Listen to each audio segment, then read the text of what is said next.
এইটো ঢোলৰ চৰৰ লগত মিলাই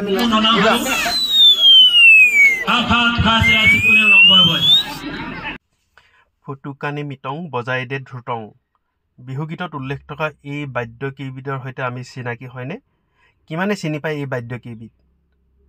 আচলতে বিশেষ এক লতাজাতীয় গছৰ পৰা নিৰ্মাণ কৰা হয় মিটং, আৰু ধ্ৰুতং হ'ল এপাপ বাঁহত বনোৱা এটা ঢোলৰ চেওঁৰ সমানে সমানে বজাব পৰা বাদ্য, আৰু যি বাদ্য কেইপদ আপোনালোকৰ আগত দেখাব বিচাৰিছোঁ।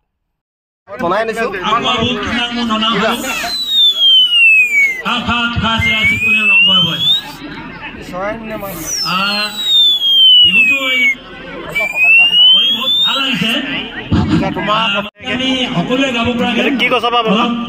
এইটো দেৰহুৰি গছ বুলি কয়, লতা জাতীয়। আৰু এইটো যদি বেছিকে বজাই বৰষুণ বজ্ৰ বিজুলী আহিব পাৰে, বেছিকে বজোৱাটো ভাল নহয়। কেনেকে বজোৱা হয় বজাই দিয়ক। আকৌ এবাৰ বজাই দিছো।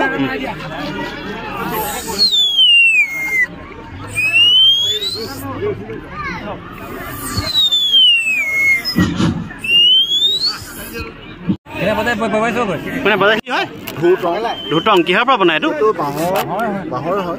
কেনেকে বজাই এইটো?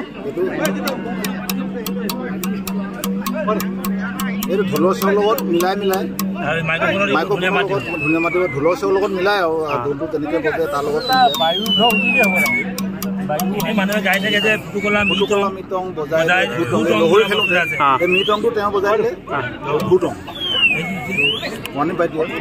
আচলতে বিহুত যিহেতু লহৰিত গায়, এই বাদ্যকেইটা একেবাৰে প্ৰয়োজনীয় বস্তু। আজিকালি কিন্তু বিহুবিলাক নেদেখেও।